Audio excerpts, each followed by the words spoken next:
de la reine d'Angleterre, c'est-à-dire la reine actuelle, Élisabeth.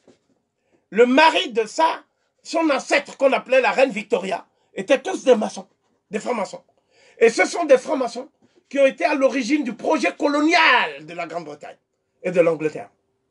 Et les gens qui ont lancé aussi le colonialisme, parce qu'à partir du moment où la traite négrière ne pouvait plus se poursuivre en toute sérénité, mais qu'il y avait des révoltes de Saint-Domingue, des révoltes des Noirs partout, ce que j'appelle le processus insurrectionnel de la Caraïbe et des Amériques, à ce moment-là, ils ont dit, au lieu d'aller si loin chercher des nègres et prendre le risque de voir des blancs égorgés par des nègres totalement ivres de vengeance, il faut rester en Afrique.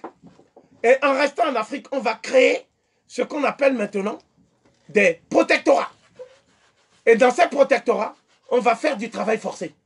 Et la meilleure façon de faire le travail forcé, c'est de polier les Noirs de leur terre. Les Noirs étant des agriculteurs, ils étaient obligés maintenant de venir travailler pour manger. Et c'est là où on va leur dire, vous n'allez plus produire ce qui vous permet de manger. C'est-à-dire du mil, du manioc, du sorgho, etc.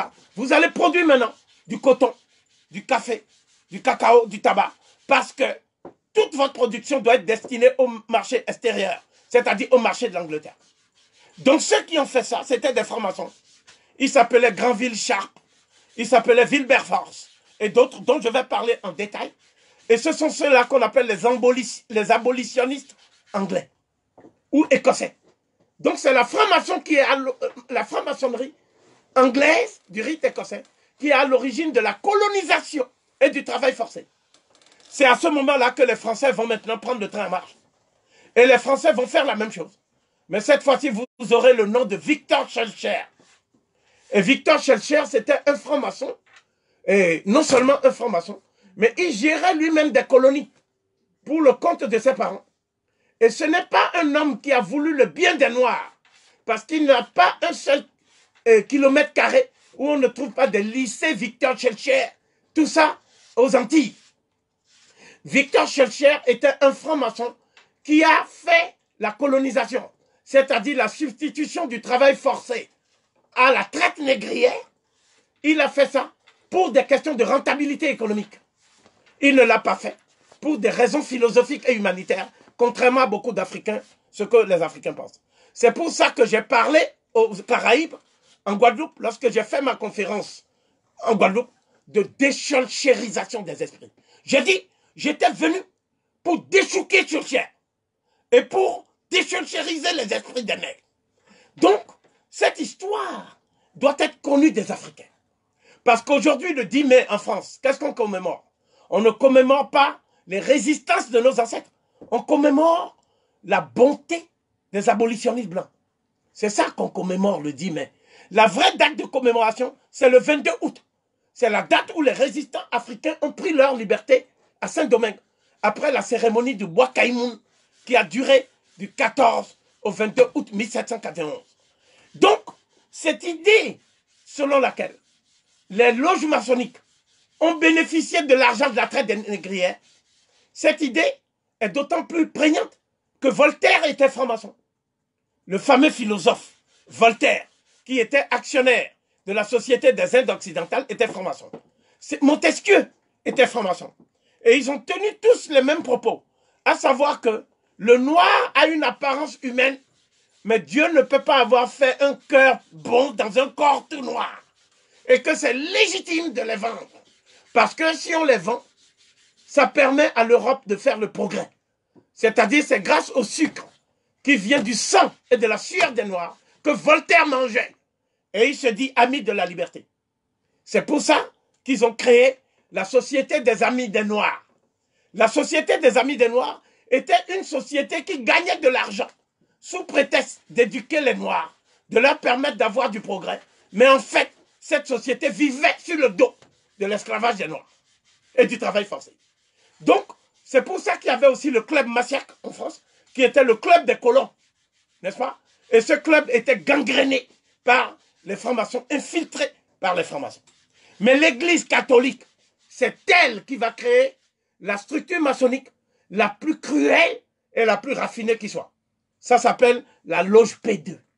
La loge P2 du Vatican, c'est la loge maçonnique qui manipule l'Opus Dei. N'est-ce pas? L'Opus Dei a été créé par un Espagnol colonialiste et nostalgique qui a dit qu'il ne faut pas donner la liberté aux Noirs. Parce que le jour où on donnera la liberté aux Noirs, ce sera la fin de la race blanche.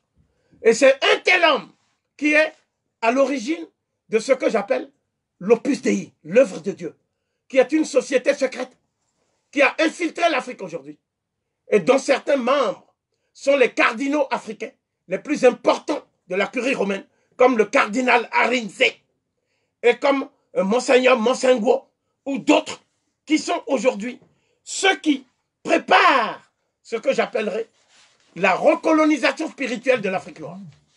Donc, la loge P2 s'est caractérisée ces dernières années par un certain nombre de crimes spectaculaires. La loge P2 est à l'origine de l'élimination du pape Jean-Paul Ier, dès lors que le pape Jean-Paul Ier a dit qu'il allait diligenter des enquêtes sur les activités du cardinal Marcinkus, qui lui s'occupait en fait de la Banque du Vatican.